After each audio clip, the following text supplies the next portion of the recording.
everybody, I'm Sierra. And I'm Ben. And welcome back to another episode of The Unsolved Couple, where every week Ben and I recap one of the original gateway drugs in true crime. Unsolved mysteries.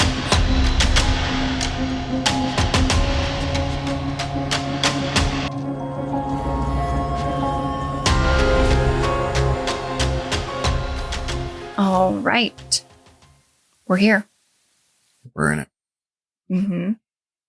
I'd like to see all of our intros. I think they all start out the same.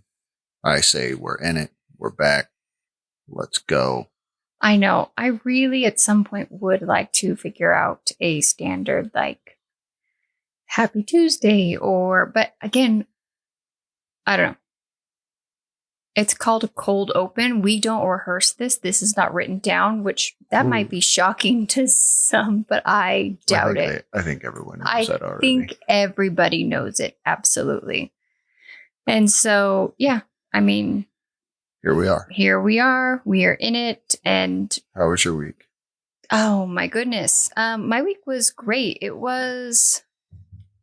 had Mother's Day this week. I know. Happy Mother's Day. It's the most beautiful and amazing mother. Oh, thank you, my love. But yeah, I don't know. Our daughter had her performance of Wizard of Oz. My mother was in town. It was Mother's Day. You and I basically vegged on the couch all day yesterday. Yes. Yeah. No, not yesterday. Sunday. Well, Sunday was Mother's Day. We vegged on, but yesterday we didn't do a lot either. We just kind of like recovered. I watched a lot of TV yesterday, and I don't always watch a lot of TV. Yeah, it was good. Mm-hmm. It was nice. My daughter's ballet performance was incredible. It was. I don't even like ballet. Yeah, so it was the Wizard of Oz. But watching her perform was amazing. Proud Dad. Yeah, could not be proud. It was more proud of her. Yeah. So she was a flying monkey, and her studio did aerials. They did the hoops, which I think is actually called the lyra. So it's like a big floating metal circle in the air. And our daughter was born with bilateral club feet, and so getting her to see her do these incredible things and to climb. I mean, it is 100% full body strength to be able to hold yourself perpendicular on these things and to get to do it. It was a really great weekend in that. Yeah, it was a good weekend. Yeah. So, but today we are recapping season 2, episode 14. Yeah, we are. Mm-hmm. I looked. I think there's only 19 episodes. Oh, sorry, guys, we only have a few more. Like something stuck on the door. Yeah, I think there's only 19 in season 2. In season 2. Yeah. And so far, how many ghost stories? 0. Do you want to share what you learned from someone that messaged you about this? And we've got to decide what we're going to do. I've started my research. I'm trying to get to the bottom of this. Okay. So when Film Rise bought the rights to Unsolved Mysteries, they recompiled the episodes. So when you Google it, it says that there's just over like 600 episodes originally aired of Unsolved Mysteries. But the math wasn't mathing. So we looked, and I was like, I can't remember. We averaged about 20 episodes per season, and there's 12. Like, that cuts it down. There's a lot of missing episodes. So I actually had a listener reach out and inform me that when Film Rise bought these, they recompiled all of the Unsolved Mysteries episodes to have a different flow to them. So let's say the stories we cover today, there's 4 stories. These could have been not ever originally aired in the same episode. Well, we were suspicious of this. If you remember, it was earlier in season 2. Mm-hmm. They gave an update on a case. It was some type of fraudulent insurance, I think. I can't remember exactly. Yeah. But they told the story briefly and then gave us an update. And when we came, we're like, wait, what? We've never seen this. They had not showed that yet. And we didn't cover it that episode. Because there was just There was no story. Only because just the we update. thought, well, maybe it will come up later, and somehow it just got jumbled. Yeah. So it looks like they just cut that story altogether. So I think there's a couple hundred segments, so not full episodes, segments of unsolved mysteries that have been cut because they didn't either fit the flow, or FilmRise has also said that some of these were not re-aired because they made Unsolved Mysteries look, I don't want to say bad, but it just was like a little kooky or weird. Not relevant. Or not relevant. But to me, 90% of us that are here listening enjoy true crime, but a lot of us also, like myself, like the kooky and weird. This show terrified children in the late 80s and early 90s. They had bad dreams about it. And they had bad dreams mostly because of the aliens and Bigfoot and ghost stories. Well, yeah. And to be 14 episodes into this, and it's been very heavy on the lost loves. Yeah, I have had an issue with the lost. Sometimes there's 2 of them per episode. It's been bad. Yeah. It's been bad. So I apologize, guys. We're going to try to... The person also sent me a link of someone who has archived a handful of segments, and the quality's not great because some of them are legitimately like TV recordings that people took to try to preserve some of these episodes. So I don't know if we're going to have to do some like special bonus episode or throw in once a month a couple of those stories from there, but I want the weird stuff. Yeah, that's why I started the research. After you told me, I started digging into it.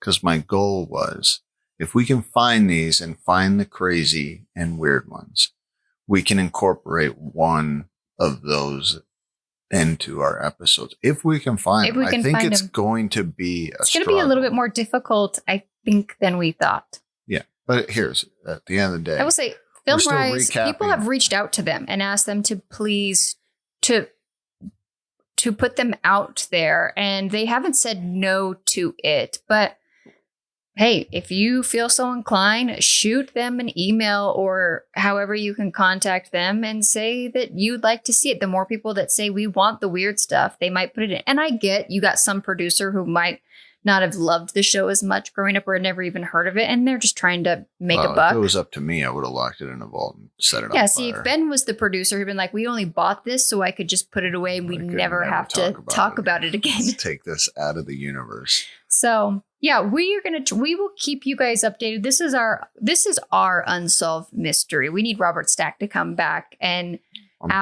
we need to write a poetic. I'm getting a trench coat. What happened to these missing episodes, and can you help solve a mystery? So, sorry that got off, but I think it's important for people because I want the ghost stories, and I keep waiting each week for something crazy to be on here, and not to devalue a lot of these stories that we've covered, but but it does help because some stories, they're extremely sad, they're rough. It's nice to have a little bit of. And that is one of the lures. And I miss psychics. That is one of the lures of Unsolved Mysteries. Like, I don't know how you can remove aliens and Bigfoot and ghosts from Unsolved Mysteries. And psychics. Yeah, it was not just a true crime show. No. Yeah, so, okay, so we've got 4 stories to cover with you guys today.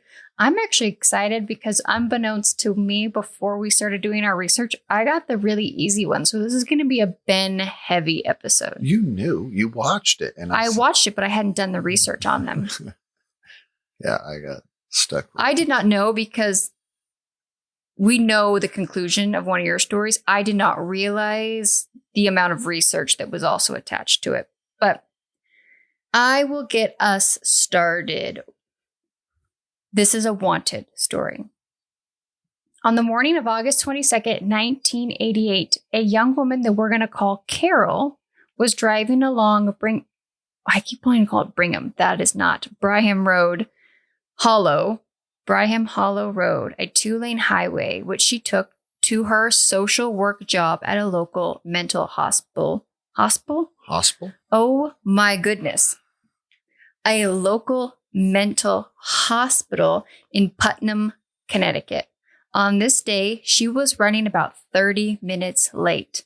While en route on her drive, so 30 minutes to your job. That is really late. That's not just a little late. That is, I am not going to be clocking in on time. Hey, you know how you were expecting me at this time? I'm not even going to be there. Close. I'm going to get to so late that you're going to start to get a little concerned. But the reenactment video gives us like this beautiful backcountry road. And I think for most locals in, cities, we all kind of know the back routes to avoid traffic in the morning to get where we need to go, right?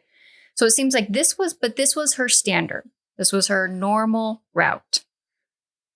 However, as she was driving to work that day, she came up upon a black pickup truck that was driving uncomfortably slow. We've all done this. We've all pulled up behind somebody. Here's a real question. Was it going slow, or was it going slow because you were 30 minutes late? True, that's a great question, right?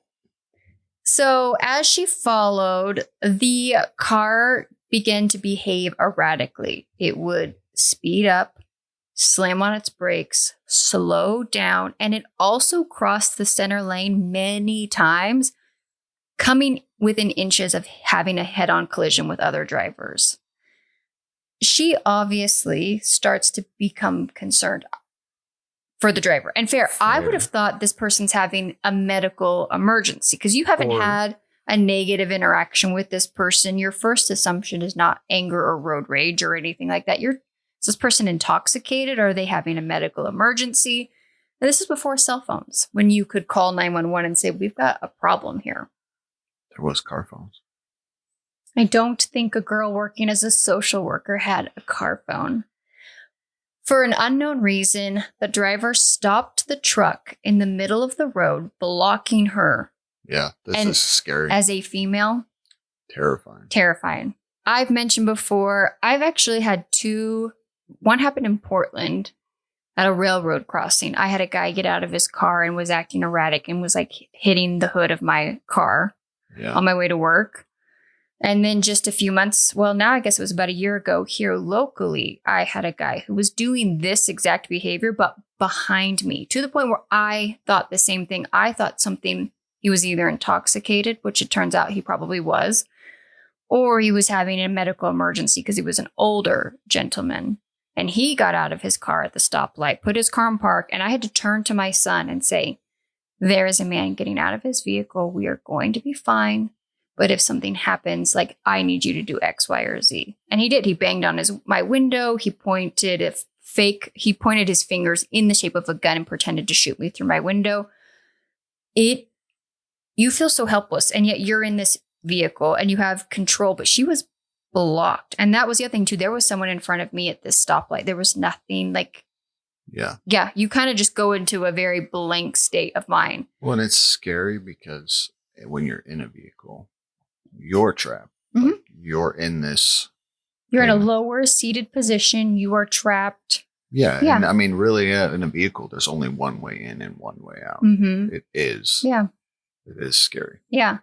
So this man steps out of his truck, pulls out a gun, and comes within 10 feet of the car and shoots her point blank in the face. Calmly walks back to his truck and drives away. Crazy. What? Wild. Mm-hmm. Just wild. Carol at this point recalls being semi-conscious, kind of coming in and out of consciousness, feeling paralyzed, and then realizing that she could slightly move, just dazed and confused. So when she was shot, she slumped over in her vehicle on the passenger side. So she's not visible from another car passing her. And they've made it look like in the reenactment that she was just parked in the middle of the road. I don't know if she was pulled over. I don't know. We weren't there, but she can hear cars passing her by, which, can you imagine? Well, and she said originally, I thought I was dead. And then she slowly is realizing she's not. Yeah, her brain could not process. But there's nothing she can do. But she was unable to signal for help.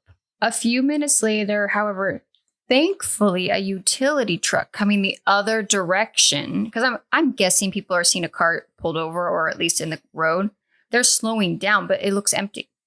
But he's higher up, so he has a view into her vehicle. There's probably a lot of people, they saw the car, they pass it, no one's there, and they think they must have broke down. And here's the thing, no cell phone. So what do people do when they break down? They have to walk to the nearest house or something to call. I would have done help. the exact same thing so and they been have like, to leave your car there. At Absolutely. least that's probably what people thought. Mm-hmm.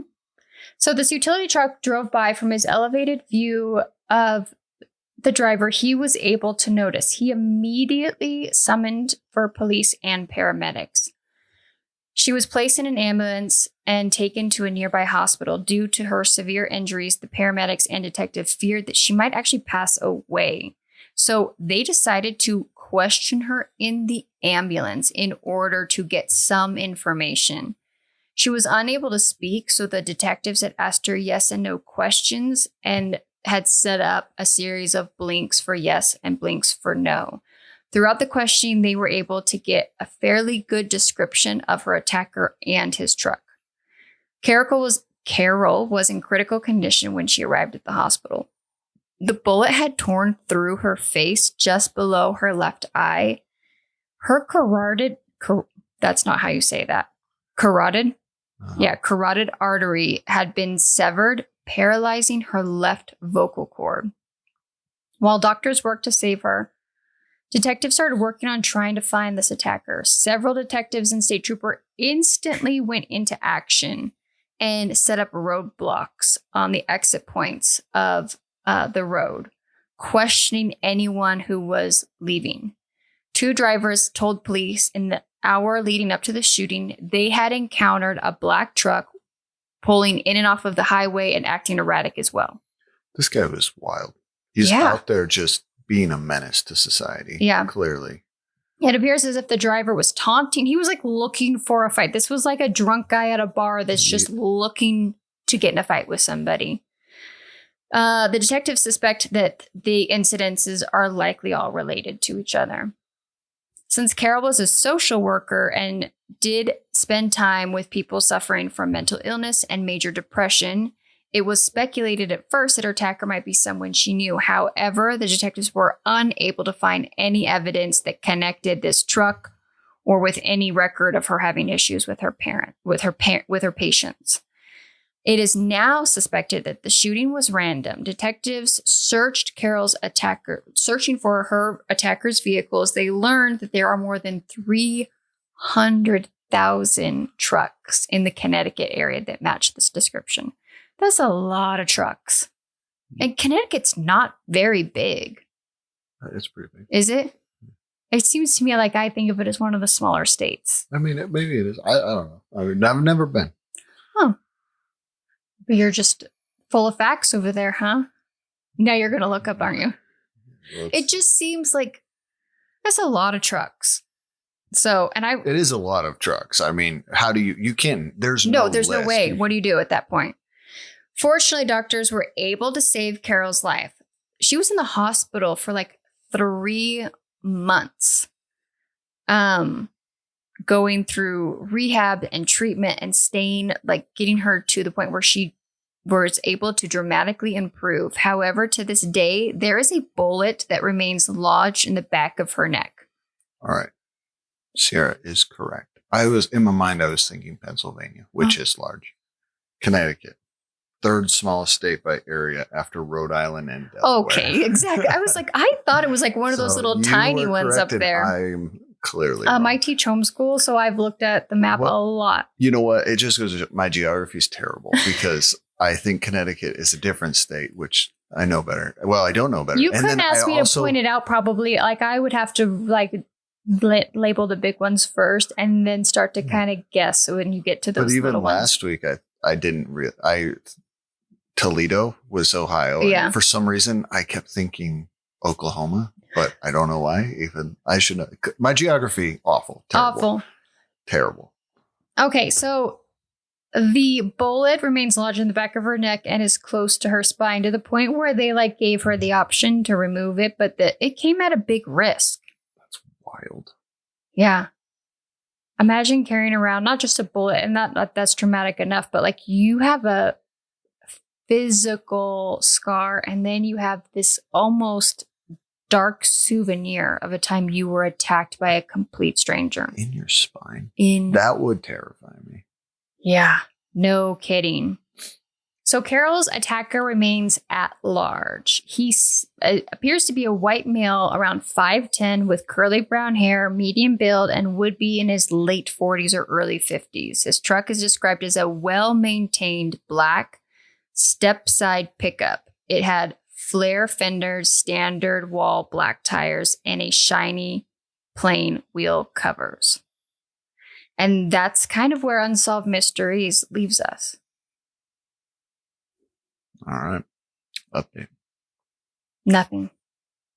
Literally nothing. I know. I did a little research on this one. So I will say, I cannot believe it. Zero, kind of. There was one message board on unsolved.com has every episode laid out, and they kind of give a highlight of everything. And then there's a message board down below. This one named somebody, and it was 3 or 4 different posts that said that this man had bragged to several family members, friends, that he had committed this crime and that had never gotten caught for it. Now, I'm not going to name them because I don't want to be handed a slandering lawsuit of whatever. We're technically innocent until proven guilty. Yeah. I will say, whether these people are all related or not, obviously it's under a pseudonym when you post it on a message board. But and I never liked did message see boards. the name multiple times. Now, have they reported these tips to police? I don't know. I couldn't even find a phone number or a current detective that this case is being looked at. So. But at the same time, I do think a lot of times police have a very good idea of who it is, but just trying to find the evidence. I cannot imagine that this human being was a good, outstanding citizen in this county. Yeah. Well, and they brought up a good point because the police, they rushed into action and they were looking at every avenue. And if you notice, one of the detectives, he says something interesting. He goes, we looked at gas stations, all this. And he goes on to say they believed he was a local and that he frequented the same road. He stops by the same gas station to get his drink in the morning. Well, we all do, right? And that was the point. I think they had an idea. They canvassed that area. They found a guy. And probably, I will say, a couple of the things on the message board said the tip that they are waiting for is his black truck went missing afterwards, and they have not been able to locate that. I'm sure it did. And that is the tip that they are waiting for, is to locate that vehicle. Yeah. And I'm sure they had a very good idea and they dug into it and they did, but there wasn't a lot to start with. Yeah. And I will say, I'm not going to name her because she did ask in the Unsolved Mysteries episode. Carol's obviously not her name. She wanted to, I'm guessing if this was a small county, it's a small state, there might have been a part of her that was fearful of her life to come on because this man could have, I'm assuming, thought he killed her when he left. Well, yeah, now she can identify. Absolutely. And so I think that that's why she decided to remain anonymous. She was named later in a different news publication.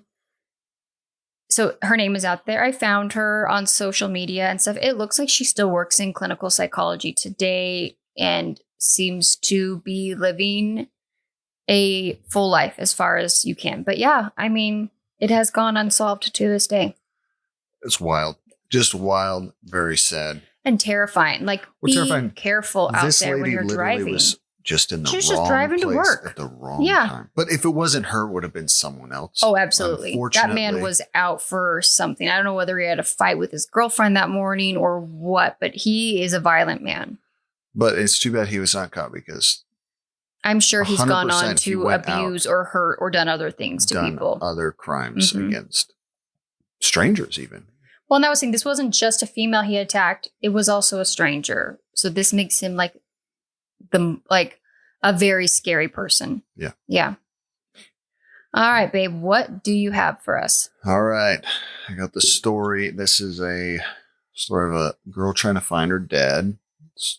I guess technically we did have 2 lost loves. Yeah, we have 2 lost loves. But this one kind of is a conspiracy theory story. Yeah, but that's kind of how we had another lost love that was kind of that and kind of not. Like there is a lot of these. Yeah. Yeah. But this is the story of Lieutenant Ray Hickenbotham. Yes, that's how you say it. Hickenbotham. Hickenbotham. That sounds like, oh, Sir Hickenbotham, would you like to come over and have a spot of tea? Okay.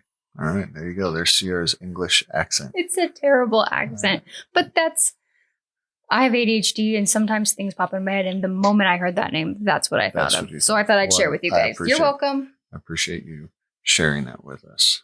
All right.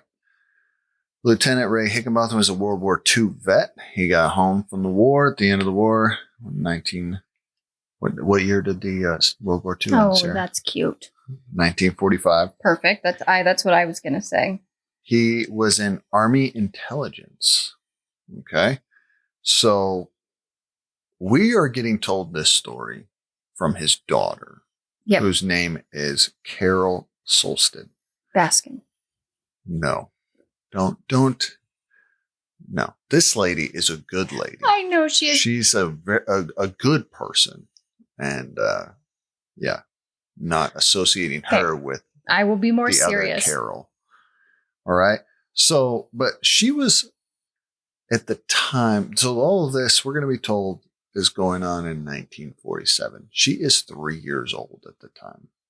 Okay, I just think that needs to be established. As I tell this story, because she's the one telling us all these details, and these details happened. What are you doing? Oh, I'm just taking some B-roll for Instagram. Keep going. Get out of here. So the details are being told to us from her when she was 3 years old. Okay. Yes. All right. So Ray Hickenbotham, he worked at Vent Hill Farm Station in Virginia. And that was a top secret radio operation. So there, I guess they say it was just this secret operation where they're just sitting there listening to radio communications from behind the Iron Curtain. Because what started right after World War II, Sierra? The Cold War. The Cold War. That's Hey, we went to a museum the other day about the Cold War. We did. We went to the Titans. We went to a silo. Yeah, we did. We went to a silo. It was pretty cool. It was cool.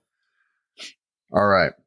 And we get a CIA operative, former CIA operative, Jack Stockwell. He proceeds to tell us, like, this work that they did at this Vent Hill Farm Station and that Ray Hickenbotham was part of, these guys just literally sat at a desk all day and listened to radio communications. He said it was mind-numbing work that it drove guys crazy. Yeah, I would have lasted about 3 minutes. Okay. And he called it was an ulcer job. It just was terrible work. But it was also very important work, according to him. All right. But in the summer of 1947, Ray is transferred to Arlington Hall Intelligence Station. And he was doing some work there, but we don't know what he was doing. But I guess when he got transferred, he didn't tell his wife. Not quite sure, but whatever. I know. Wow, weird. Those are things you should tell your spouse. Yeah. Yeah. And Carol proceeds to tell us that at this time, her dad was very tense. He was struggling with work stuff. He was angry, but all these things. And they were struggling at home. Okay. So he was uptight, she said. All right. Then Dorothy, who is Carol's mom, she takes her on a 2-week vacation to Long Island to visit her parents, technically Carol's grandparents. Oh, Mom, that would be nice. A 2-week vacation. Yeah. Mom. Okay. I don't know what that means.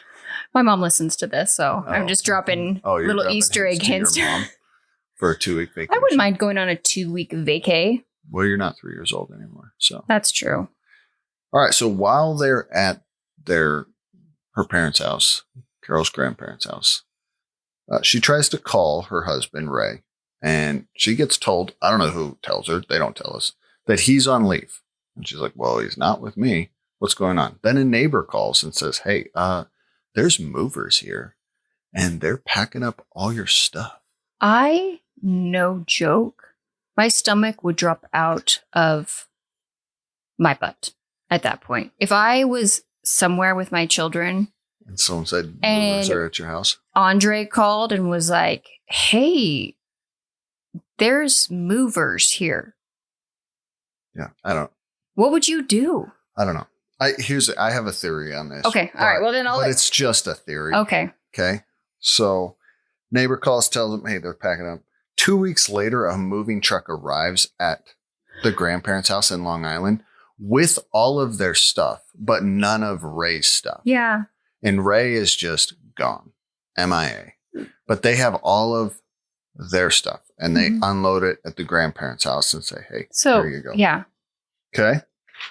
So then it was technically sometime in the fall, a man who says he was with the Army visits the home in Long Island to proceed to tell Dorothy and Carol, but probably Dorothy because Carol's a 3-year-old, that, hey, Ray has been AWOL. What's AWOL? They went over the wall? No. Absent. I know it means that they're gone. They cannot be found, but I don't know what it stands. Hold on. Absent without leave. Very good. Oh. Very good. I just needed that first word. Yeah. So that he's been AWOL since October 14th, 1947. And that then that happened. And after 30 days of being AWOL, they classified him as a deserter. And due to that, they're losing all of their military benefits. Yeah, that breaks my heart because I get why, but this woman and the 3-year-old did nothing. Yeah. And I felt like the military just abandoned them. They were abandoned by their husband and father, and then they get abandoned by this. Yeah, so she then tries to call the Army a little while later. We don't know exactly when. And they say, we have no idea what you're talking about. We never sent anyone out or whatever. I know. But he is technically classified as a deserter. Okay. So, but then we learn Carol grows up. She gets married. She moves to Oklahoma. And she becomes a private investigator. Dude, okay. Real quick. I just learned that private investigators or private detectives, average income is about $200,000 a year. Okay. I do research for free for a lot of things, so I missed my calling in this. Seem like nuts to you? You just need to get licensed and then just start getting paid for it. Okay. Unsolved Mysteries will pay it. Just kidding. They won't. All right. And she specializes in helping people find lost loves, helping people find parents or loved ones, boyfriends, girlfriends, all that. So she was pretty much a Facebook. Yeah. Before Facebook. Yeah. She just helped. Which would have been a lot more work because right now we just have to look up somebody's name and somewhere someone has some social media prints at some place. But even though she's doing this for everyone, she can't find her own dad. She eventually requests her father's military records due to the Freedom of Information Act passed in the 70s. She gets his Army records, but she doesn't really tell us if she finds anything great. There was clearly not a lot there for her to be able to locate her father. So she finally goes to the media, and they don't tell us exactly when, but I think it was around the mid 80s, late 80s. They ran an article in the Arlington newspaper about her dad. And, I'm guessing she made some accusations in it, because the Army intelligence unit that he worked for was later absorbed into the FBI. Okay, so that holds a little bit more. I'm sorry, not the CIA? FBI. The CIA. Golly, man. Yeah, so that Vint Hill Farm Station, that was absorbed into the CIA because the CIA was formed, I want to say, in like 1948. CIA in the 70s and 80s was doing wild things. So she made some exits. And so she gets a phone call not too long after this article is published by a man claiming to be codename Archangel. Yeah, that's stupid. Yeah. He proceeds to tell her that her you article... think very highly of yourself if you were going to give yourself the nickname Archangel. He proceeds to tell her that her article has really stirred a lot of people over at the CIA. It's really upset people. It's ruffled some feathers. So he says he knew her dad. Proceeds to tell her that he was investigating leaks in the atomic energy area. Okay. And that because he was investigating those leaks, someone tried to take his life. Leaks as in human beings, or leaks as in like the energy, like the way I think nuclear waste is leaking out. Of course, they don't give us all the information. I think what was happening, you have the Cold War. Mm-hmm. We've created the atomic bomb. No one else had at the time. Albert Einstein, right? He split the atom. Well, there's the movie. Why are we even getting into this? So you have the Cold War going on. Mm-hmm. How they at least tell it is that someone was leaking information about atomic energy and probably producing an atomic bomb too. Probably the USSR. So someone tried to take his life for investigating that. Like, who in the government is a spy for the USSR? That's what he's looking at. Someone tried to take his life, so the government put him in hiding. And that he was still alive. His name at the time was Nelson. And then he proceeds to say that he's living in a NATO country with high mountains and clear lakes, with a well-established democracy. Okay. So she then proceeds to spend years trying to figure out where her father might be, what country she might be in. And that's where Unsolved Mystery leaves us. Okay. All right. What's the update? There is no update. Oh, really? It's actually not a lot on this. Carol passed away in 2014. Okay. So no one's really looking for this guy anymore. He's he's long gone too. Yeah. Yeah. There's not much on this guy. Mm-hmm. And we never really know. The only thing, I guess, the one thing Carol was upset about was when through the Army records, no one ever investigated him being a deserter. Technically, the FBI, someone in the government is supposed to investigate when they desert. Okay. No one ever did. That's standard protocol, at least according to her. Yeah. That's I did read that multiple other people called the Unsolved Mysteries tip line and proceeded to say that the Archangel story was true and he worked for the CIA and all this stuff. The FBI technically called Unsolved Mysteries and asked for the transcripts. Oh, that is weird. Wanted to look into it, but nothing came of it. Okay. She never found her dad, and we don't really know the story. Okay. Do you have any theories? So this is my theory. I do think this is my theory on the whole moving. I think her parents were just getting divorced. She's 3 years old. Yeah. She probably didn't know. Her mom probably took her up to grandma and grandpa's house because they were getting separated and they were just moving out. And why else would all of her stuff then show up at grandma and grandpa's house? Yeah. Again, that's why I said at the beginning, we're getting facts from a lady who's recalling this at 3 years old. There's probably a lot her parents didn't tell her about what's going on. This guy was working a mind-numbing job, which it probably drove him crazy. Plus, he just fought in a horrific war. Yeah. His whatever. I don't know. I'm making a lot of assumptions, and I don't like doing that. There's a possibility somewhere there was a mental health crisis happening. I think that marriage was falling apart. They got separated. She's like, fine, I'm going to my parents. Fine, whatever. And maybe he just kind of went off the deep end and took off. Yeah. And took off as a dad. I don't know. Yeah. Is it possible the CIA hit him or he went to work for the CIA? Sure.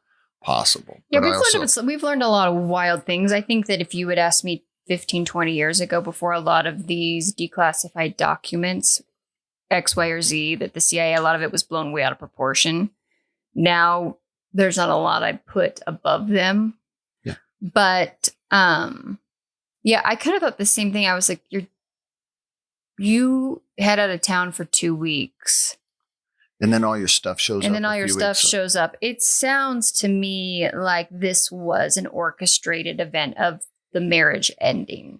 And obviously, as a 3-year-old, you wouldn't know a lot of that. Mm-hmm.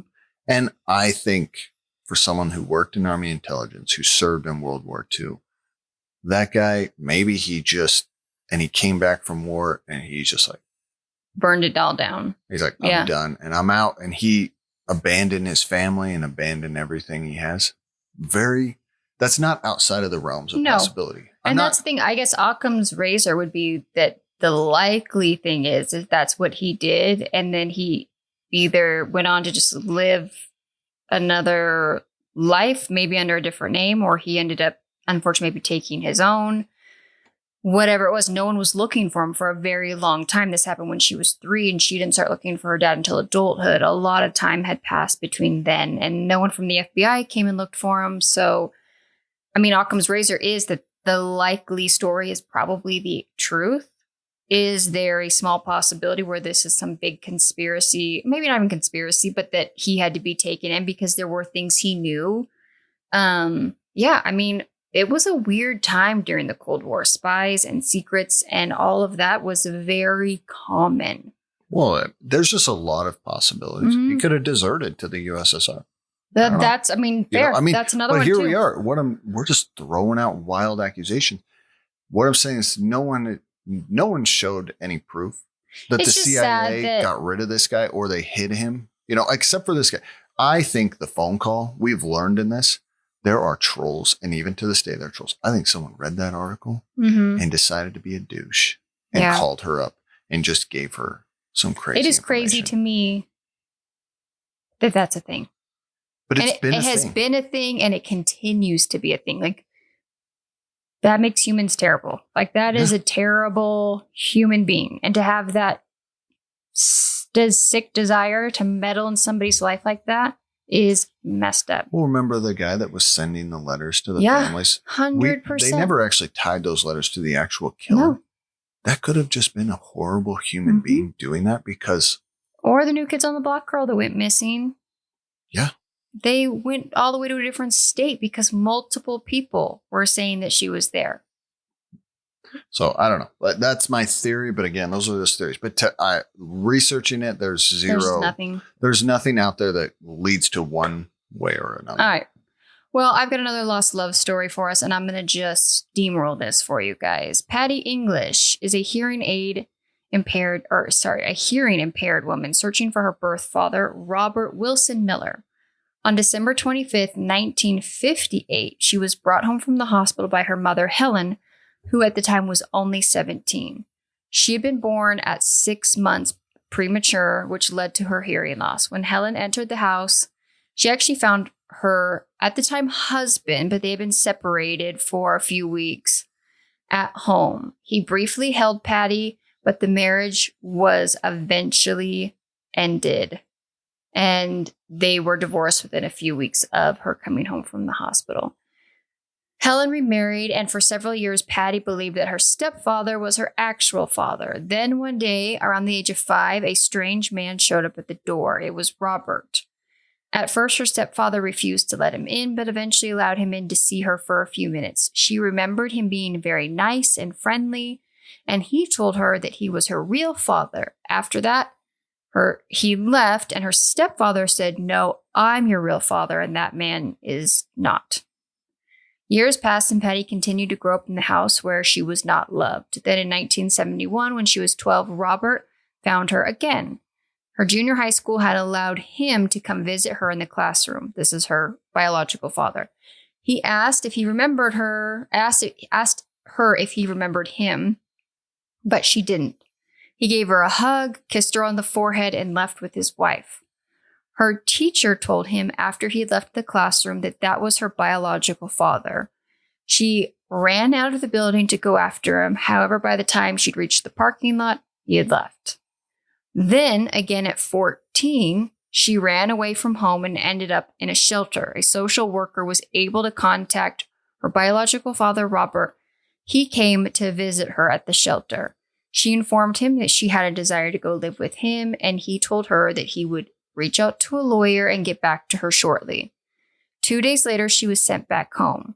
A week later, he came to visit, but her stepfather threatened him and told him to never come back. She never saw him again. Now, Patty's life has improved. She is married to her husband, James. They are both deaf and are raising 2 children who actually have no hearing problems. And now she would like to find her father and reunite him with her family. And that's kind of where Unsolved Mysteries leaves us. Update. Solved. Patty's half-sister, who's oddly enough also named Patty, this guy must have had a thing for Patty, saw the broadcast and called the telecenter. 2 days later, Patty and Robert were reunited. They were also reunited with her half-sister, half-brother, as well as her stepmother. And they had a barbecue. That's it. Bada bing, bada boom. Early Facebook. I know. Working miracles. Yeah. All right. Getting families back together. I will say, it was a good story just in the fact it seemed like Patty grew up. I don't know where her mom and stepmom, but her mom and her stepfather. She mentioned several times during the broadcast that there was some pretty terrible things happening inside. She didn't grow up in a great house. She did not grow up in a great house, and she did not go into detail. But the fact, no, she didn't. That she grew up and started a family and wanted to share with her dad. Great. I'm glad that Unsolved Mysteries has become an odd vehicle for that to happen. But There you go. That is that one. All right. Ben has our big story for us. Are you going to do your plugs or whatever? Oh, I completely forgot about those. Why don't you give us our plugs? No, I have to talk already enough in this episode. Well, Ben and I are a small independent podcast, and we would love if you guys would take a few minutes to rate and review us wherever you stream your podcast. Preferably for us, the best reviews are on Spotify, they are on YouTube, and they are on Apple Podcast. If you would also like to spend some time getting to know me and Ben a little bit better, we have social media. We have a TikTok and an Instagram, Unsolved Couple Pod, and we have a Facebook discussion group that is Unsolved Couple Podcast. And if none of those work for you, you can always email us at unsolvedcouplepodcast@gmail.com. Right now, if you leave a 5-star rating and review, you can screenshot it and reach out to us on social media or via email with your address. And I am going to drop in some stickers and Ben's autograph for you. So you're welcome. You're welcome. You're going to want to hold on to that because someday Ben is really going to take off. 250,000. I want to hold on to I think you say that every time. And then just for funsies, we've been downloaded in some cool places this week. Are you ready for them? I'm ready. Los Lunas, New Mexico. St. Petersburg, Florida. I can't wait. I'm waiting for it. Manassas, Virginia. That is definitely not right. Manasseh. I'm not even looking at it. I know you're not. You know what? If you're going to make fun of me, then you're going to have to start reading these. No, this is the best part. Everyone loves this part. No one loves this part. Everyone loves this part. Ejel Chauvin, Limburg. E-boy. Savannah, Georgia. Bassett, Virginia. DeKalb, Illinois. That can't be right. DEK. DeKalb. Maybe that is right. If you live in DeKalb, let me know if that's how it's pronounced. Baton Rouge. You're going to have to leave her a voicemail. Yeah. Send me a voice note on Instagram. Baton Rouge, Louisiana, Colorado. Just the whole state. The whole state downloaded us. We paid Apple Podcast to download. Everyone in Colorado gets this on their cell phone now. Nashville, Tennessee. Heyo. And Bradensburg. I feel like that's somewhere cool, but I don't know where. And I think that is about Albuquerque, New Mexico, Chicago, Illinois, and Bethlehem, Pennsylvania. Bethlehem. That's what, is there a Bethlehem, Pennsylvania? I mean, there got to be. Clearly, there is. Yeah. So, yeah, welcome all of you people that have downloaded those in those new cities, or people that are traveling and having fun and downloading us whilst they are on adventures. All right, Ben, you're up. All right. Well, this story, we're going to head to Nashville. I will head to Nashville every time. I love that place. I know you do. What's Nashville, Sierra? It's where my heart is. So it's where your heart is. No, it's the country music capital of the world. Yeah. Dolly Parton. Yeah. She's the queen. She is the queen. Did you see the poster of when they're doing the reenactment? The guy, he was in the recording studio, and there was the Dolly Parton poster back there. Yeah. So quick story. When we went there a couple months ago. When were we there? End of February? Yeah. We were at Postino's, I think, in this tiny, right up from our Airbnb. We could walk there. And there's this beautiful, there's buildings all around, right? It's like a little... It was a neighborhood. It's a neighborhood, but the street we were on was mostly like shops. They were old houses that looked like they've been turned into shops. Really beautiful. And I asked the server what this house or what this building was or something. Because it was a massive fence around. Huge fence. It looks very out of place. Yeah. But not in a bad way. And the house is huge. Mm-hmm. And so I just assumed, the last thing I expected it was to belong to anybody. I just was going to assume that it was either like a museum or something, and it was just closed. Or recording studio. And the lady's like, very casually is like, oh, that's Dolly Parton's personal residence. That's her Nashville home. Yeah, she has a home here in Nashville, and whenever she's in town. I think she's got one in Knoxville, too. Mm-hmm. Yeah, she does. Pigeon Forge. Yeah, she has one in Pigeon Forge, up the street from Dollywood. Yeah. Yeah. But I was like, oh, she's like, yeah. Just like, I mean, here's the thing. I imagine she gets food from there. It's literally 25 feet away. Well, she says you'll see her. You'll see her bus there, or you'll see, cars coming in and out and stuff like that. She gets packages delivered there from time to time. She does have a small recording studio in there. So sometimes other artists will go there and use her recording studio. But that's Nashville for you. Yeah. We saw Dolly Parton's house. Yeah. All right. There you go. So our story takes place in Nashville. And we're going to be the story of 23-year-old Kevin Hughes. Ever since he was a kid, he wanted to be in the music industry. Mm-hmm. We hear about how in Nashville, that's where all these people come. They're trying to make it big there. They're trying to make it into the country music world. Well, Kevin didn't want to make it on the singing side. He wanted to make it into the business side. And you know what? That's probably where the money is more likely to be. His mom gets on and tells, like, ever since he was in middle school, like, he cared about billboards, the charts, all that. He enjoyed making up his own like top 5, top 10. He would get the newspaper from like all different parts of the country or something like to like compile his own list and everything. At 23, he left college and he became the director of Cashbox Magazine's top 100 country and western chart. Yeah, I will say, I didn't even think about all the things that they were going to tell us, because we all know the top 100 charts. That's still a thing. So Cashbox Magazine, it doesn't exist anymore, but at that time, they made up every week. They released their top 100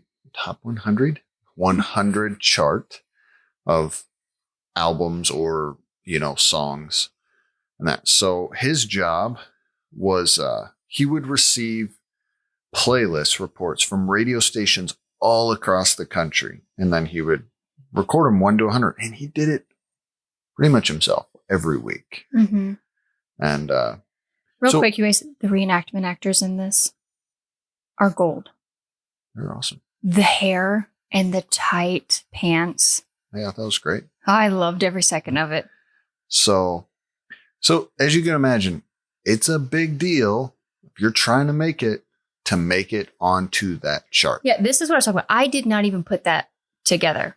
Yeah, we'll dive a little bit into it, but so we actually get a man by the name a record promoter. Did you notice his pinky ring?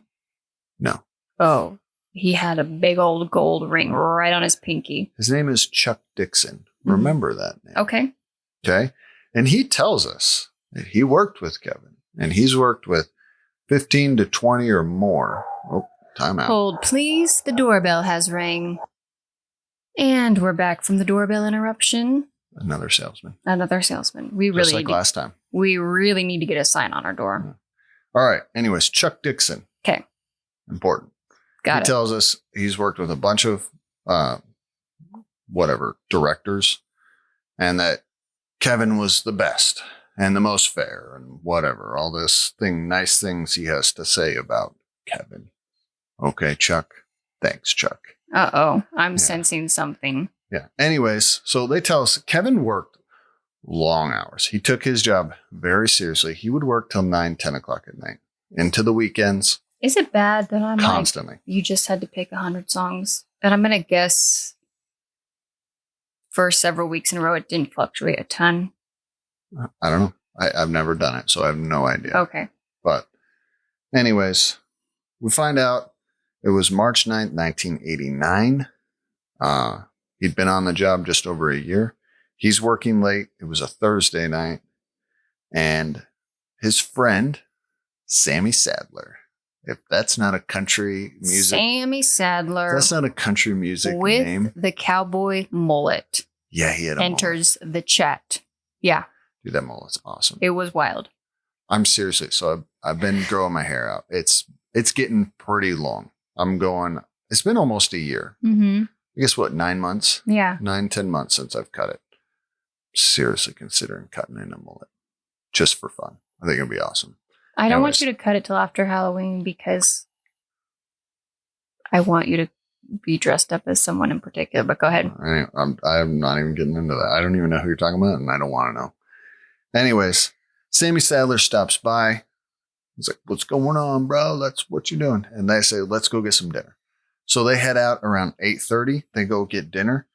And then Sammy wants to stop by their driving home, and he wants to swing by his record studio that he's been recording called Evergreen Records to call his parents, give a phone call home. So they stop by there, and Sammy tells her, like, this was all unplanned.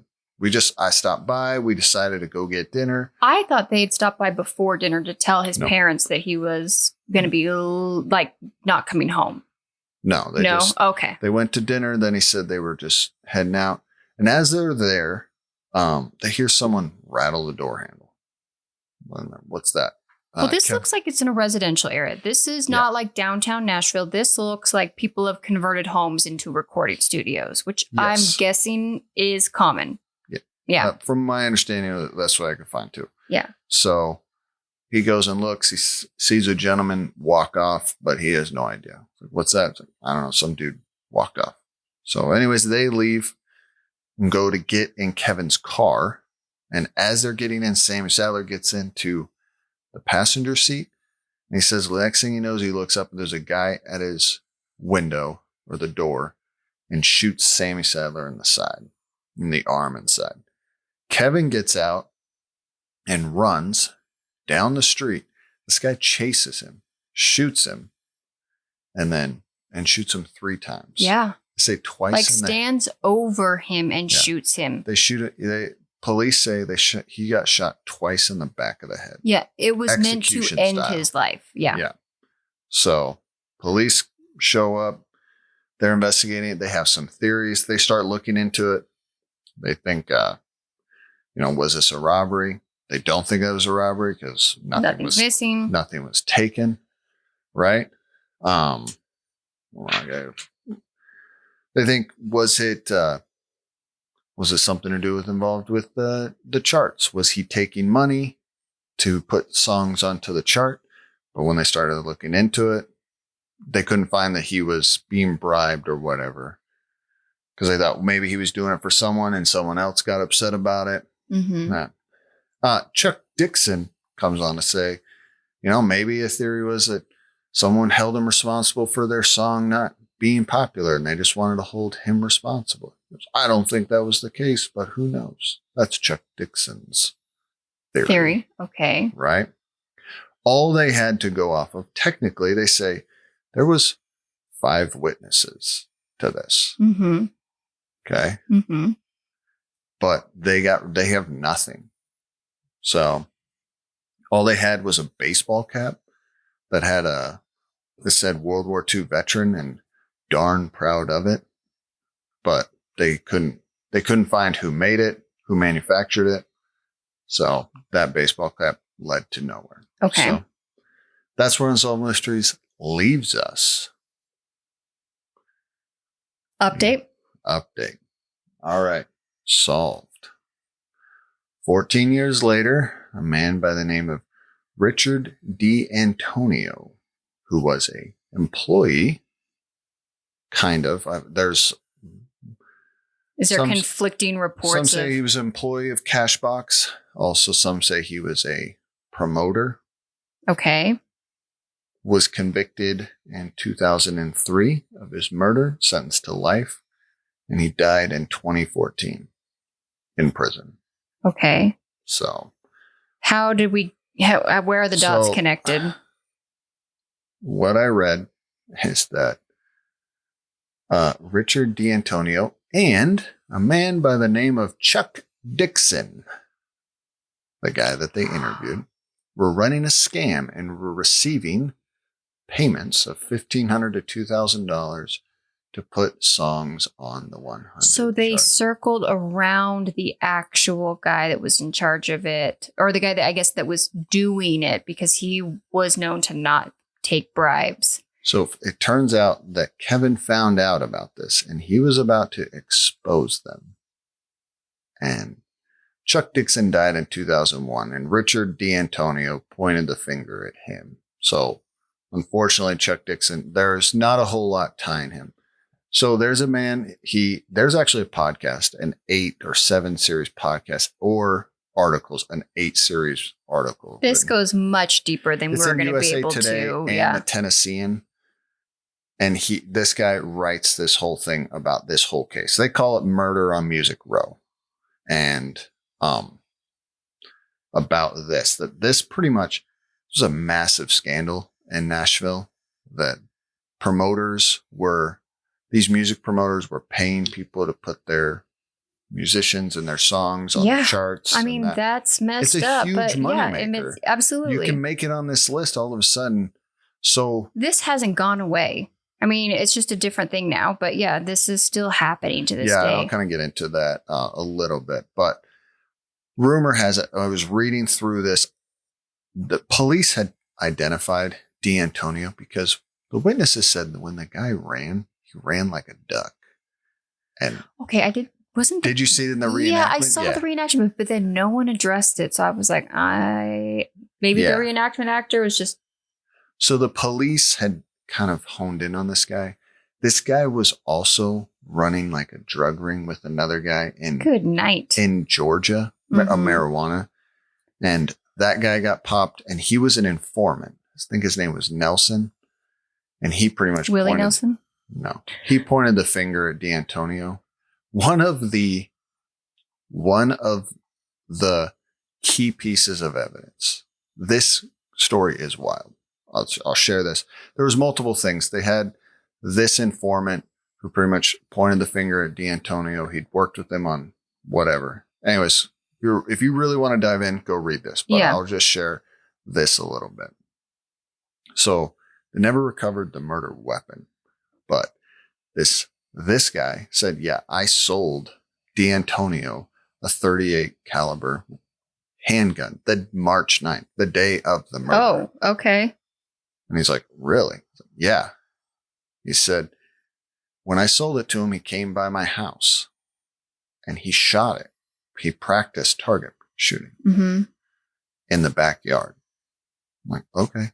They went to the house and this detective, he investigated it the whole time. He never let it go. They'd had their eye on this guy, but they just could not get the evidence. They went to that house in 2002.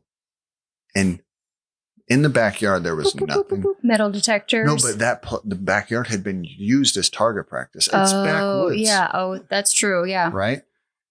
He said there was hundreds and thousands of bullets. There's casings in that. He dug up a section where the guy said, yeah, he shot it in this area, general area. Yeah. And he said he had probably 15 bullets. One of them was an exact match.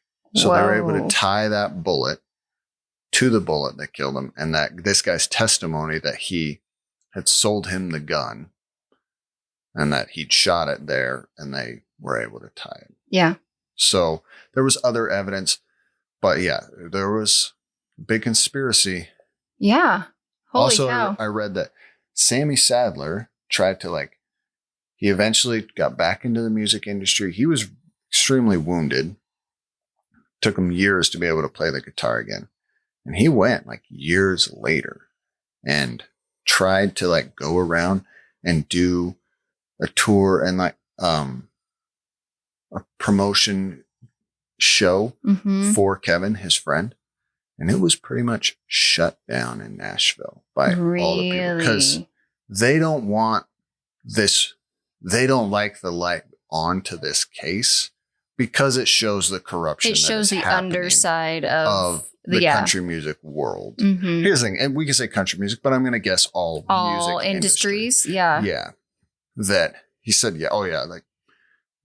He was pretty much shoved aside. Anytime he brought up Kevin's name, it was immediately shut down. And it was because of what it was tied to because it has ties to that. Look, I mean, P.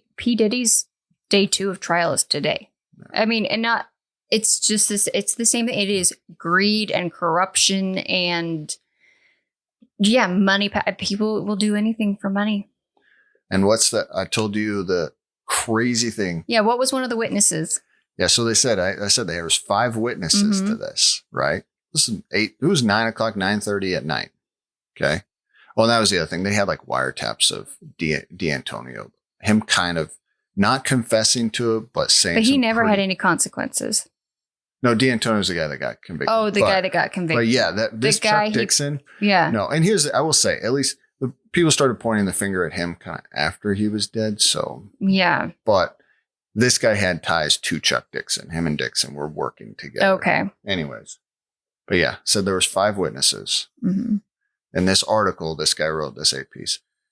He says one of those witnesses was a up and coming country music artist. They didn't call her up and coming. What did they call her? I can't remember. It almost sounded a little snooty. But by the name of Faith Hill. Yeah. She was supposedly an unknown. Yeah, they made a little bit, but yeah, Faith Hill was one of the witnesses. At that time, she was unknown. Yeah, fair.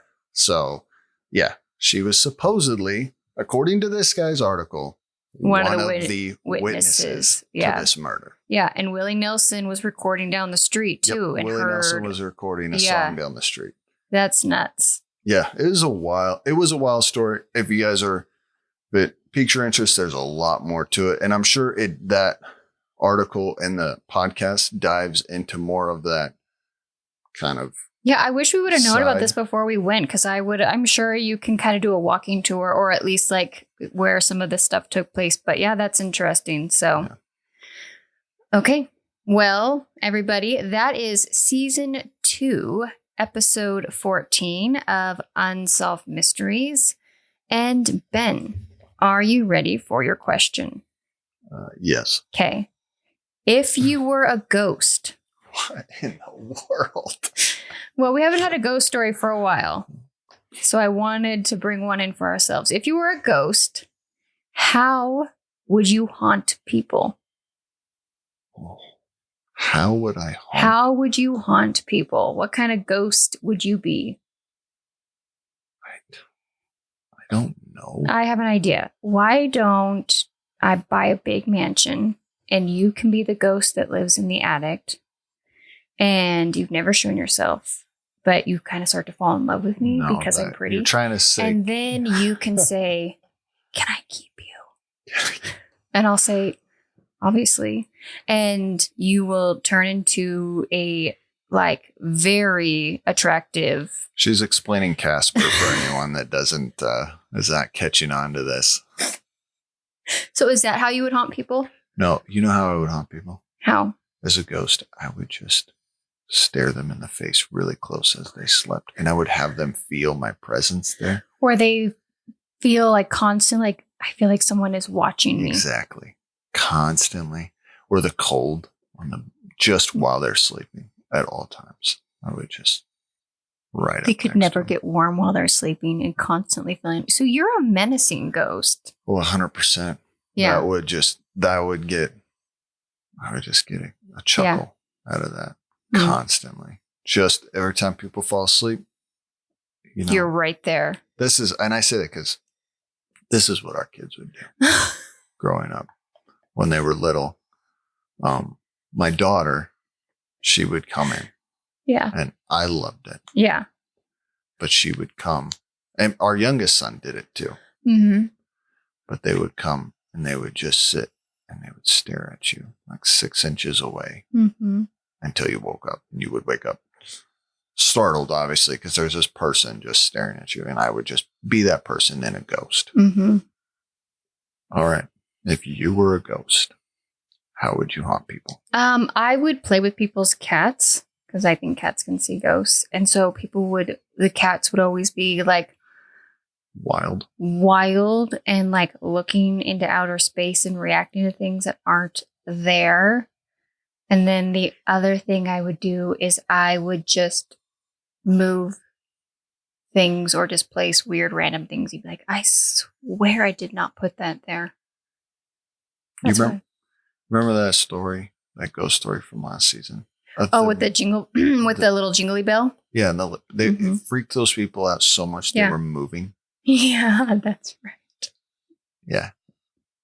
That would be great, but I would just play with here's the thing. If cats like ghosts, which I think they do, I would just play with people's cats all day and just make sure that the cats are freaking people out and making them slightly uncomfortable. Like, my cat is just acting weird and is acting like there's something there that I can't see. Like when the cats stop and they stare into a corner. Yeah. And you're like, what are you looking at? You want to do that. I want to be that ghost. That's what I would do. All right. Okay. That's how you'd haunt people. All right, everybody. That's all for us. That's all, folks. That's all she wrote. Sure. All right. We will see you next Tuesday where Ben and I recap another episode of Unsolved Mysteries. Bye.